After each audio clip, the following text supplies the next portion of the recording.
आगरी भाषेत पण बोलेल, पण काय होतं तरी सवय पडले. पण आगरी भाषा कधी बोलतो माहिती आहे का? मला आता इथून बाहेर निघू द्या. तर एखादा माझा मित्र बोलला, इकडे इकडे काय बोला ते करते तू सांग अरे की आपोआप आपल्या मुखातून भाषा येणार. किती काही होऊ दे, ती आपोआप आपल्या मुखातून भाषा येणार. परंतु जेव्हा जेव्हा आज मी खासदार आहे, मी जरी भिवंडी लोकसभेचं प्रतिनिधित्व करत असतो, सर्व जाती धर्मियांनी जरी मला मतदान दिलं असलं तरी मी नेहमीच सांगतो की मला ही खासदारकी लढवण्या इतपत ज्यांनी मोठं केलं तो माझा आगरी समाज. कारण माझ्या गावाने सहकार्य केलं, जिल्हा परिषदला सहकार्य केलं आणि त्यानंतर मग इतरत्र पोहोचलो. तोपर्यंत समाजाने खूप सहकार्य केलं, मोठं केलं आणि म्हणूनच प्रत्येक वेळेस प्रत्येक कार्यक्रमात अभिमानाने मी माझ्या समाजाचं आभारी व्यक्त करतो. आज आपण पाहत असाल ज्या दुर्दैवी घटना आपण जेव्हा टी व्हीवर ऐकतो बघतो, आता जो सध्या चालू आहे वैष्णवी अगवणे यांचा मृत्यू, हे जेव्हा आपण बघतो ना दुःख खूप वाटतं. पण एका बाजूला अभिमानाने आपली छाती देखील फुलते की हे माझ्या आधी कोणी समाजात चालत नाही, हे ठोकून सांगतो आपण. तर आज जेव्हा बाहेर कोणी भेटतात ना कुठले असू दे, मी सगळ्यांना ठोकून सांगतो अरे आमच्या समाजात आज जर एका गरिबाची चांगली मुलगी असेल, सुसंस्कृत असेल, शिकलेली असेल तर आमच्या समाजातील श्रीमंत मुलगा देखील तिच्याशी लग्न करतो आणि त्याचा पूर्ण खर्च तो मुलगा करतो. हा आमचा समाज आहे.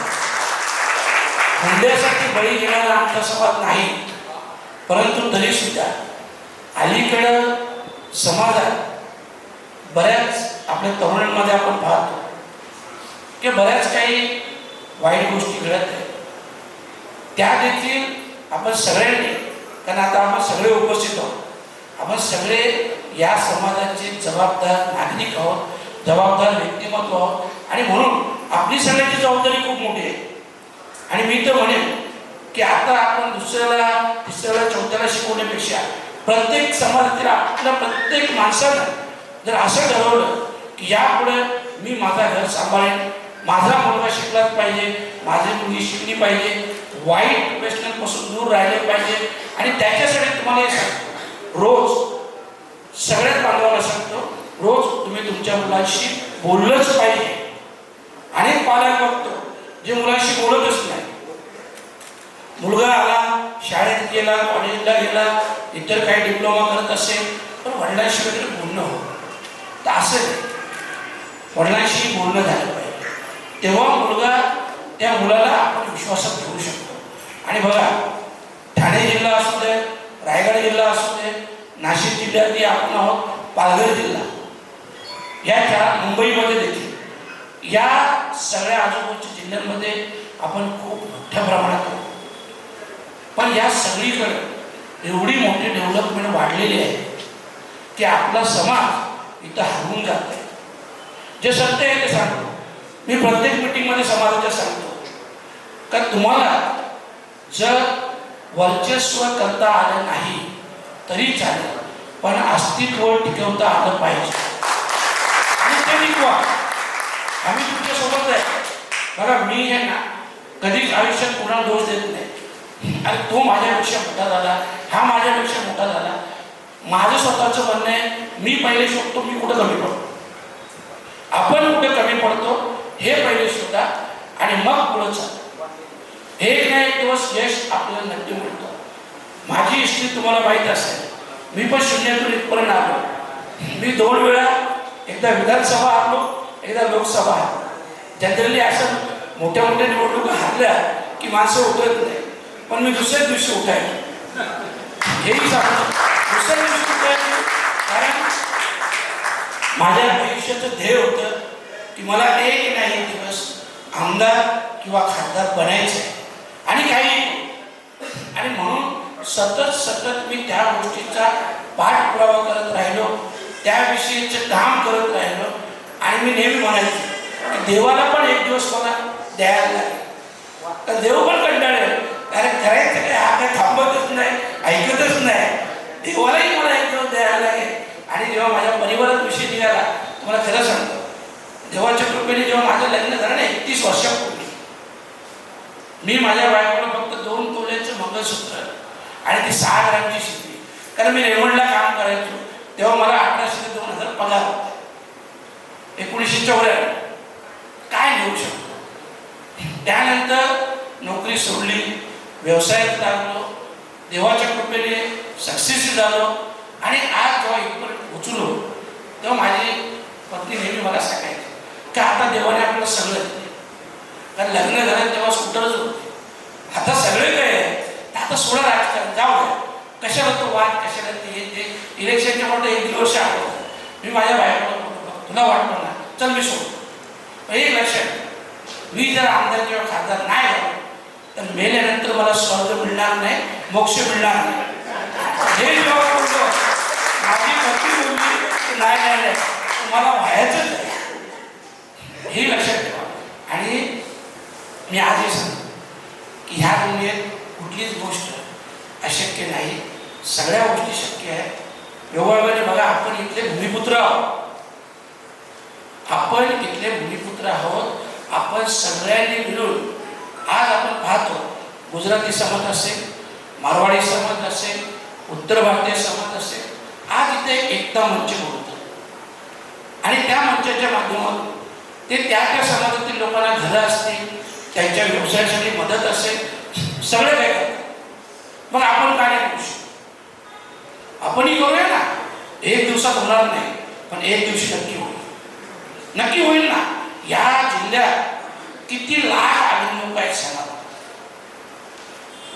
बरं. हे लाखो लोकांमध्ये आज असे 1000 विद्यार्थी असतात जे खूप हुशार आहेत, जे IAS, IPS, डॉक्टर, इंजिनियर, वकील बनू शकतात, परंतु त्यांच्या परिस्थितीमुळे ते बनत नाही.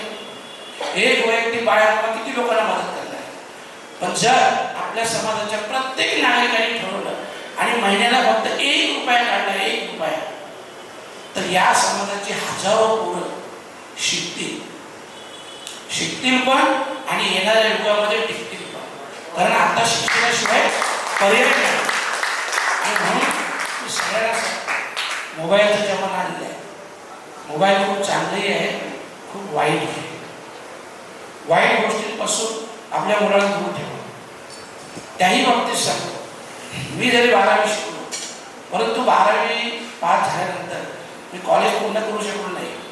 मी ही गोष्ट आवर्जून का सांगतो, माझ्या मनात सतत ते शल्य होतं की मला शिकायचं होतं, पण मी शिकू शकलो नाही. मग मी रेमंडला जेव्हा लागलो, 90ला लागलो, 94ला लग्न झालं, 95ला मुलगा झाला, 97ला मुलगी झाली. आणि मग मी विचार केला की 2000 रुपये मुलांना कसं शिकू शकतो. मग तेव्हा मी ठरवलं की मी रेमंडची नोकरी सोडणार.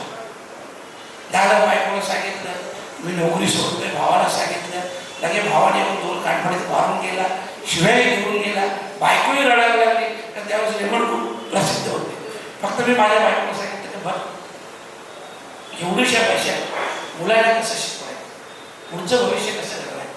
आणि माझ्यात दम आहे, मी वडापाव विकेल, पण मी काहीही करून उद्योग व्यवसाय करेन, मला नोकरी जमणार नाही. आणि तुलाही कधी या उंबरठ्याच्या बाहेर जायला लागणार नाही, हेही लक्षात ठेवा. मग शेवटी हळूहळू व्यवसाय करता करता तिथपर्यंत पोहोचलो.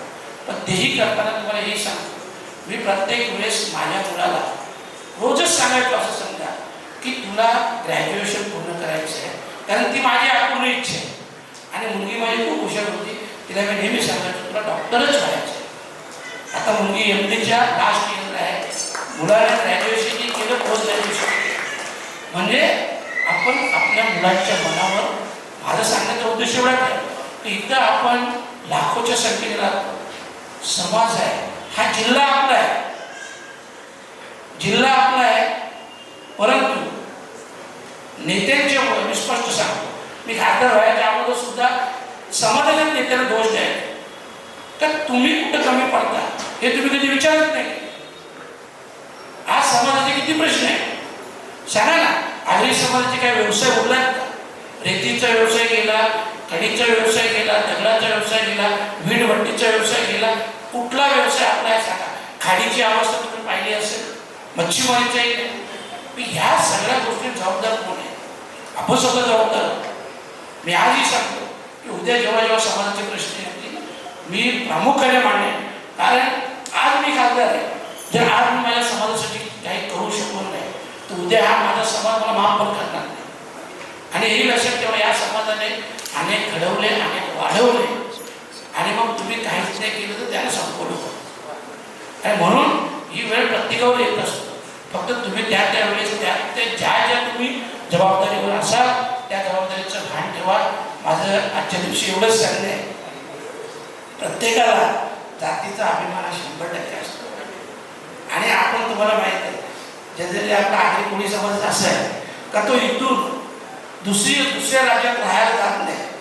असा 1% पण नाही बोलताय ना, 0.1% असेल कदाचित का तो परराज्यात राहायला गेला. बाकी आपण सगळे इथं राहतो. मग सगळे इथं राहत असताना सगळे युनिटीने राहिले, सगळी कामं होती. आज मला आगरी शाळा आहे, किती लोक आहेत? सांगा. हा जिल्हा आपला आहे बरं, या ठाणे शहर आगरी कमी आहे, पण आज 50-100 लोक इथे येतात. हे बदललं आणि ह्या पुढं सगळ्यांनी, मी असं नाही सांगत, सगळ्या बाबतीत आपला समाज आदर्श समाज आहे हे लक्षात ठेवा. मी माझा समाज आहे म्हणून बोलत नाही, पण हे अभिमानाने सांगतो, आपला समाज आदर्श आहे. आपल्या रूढी, आपल्या परंपरा, आपली संस्कृती ही देखील आदर्श आहे. फक्त ही संस्कृती टिकली पाहिजे. आपल्याला मॉडर्न संस्कृती नको आहे. जी आपली संस्कृती आहे ना, ही संस्कृती टिकली पाहिजे. ज्या 2 कवींच्या कविता ऐकल्या खूप आनंद वाटला. कारण काय होते, आता तुला मी माझ्या मित्रांच्या व्यतिरिक्त बाकी कोणाशी आगरी बोलायचं येऊ येत नाही, बरोबर आहे. तर बाकी सगळे भेटतात असे बोलतात ना मराठीत, शुद्ध मराठीत. बाकी आगरी कोणी बोलत नाही, फक्त मित्र भेटले, गाववाले भेटले तरच बोलतो. आणि म्हणून आज जेव्हा दोन्ही कविता ऐकल्या, दोन्ही कवींचे देखील अभिनंदन करतो, आयोजकांचं देखील अभिनंदन करतो. आपल्या भाषणपुराचा कार्यक्रम जाम भारी झाला. मी लेट झालो, तुमची सगळ्यांची माफी मागतो. परत असा करणार नाही, परत लवकर ये.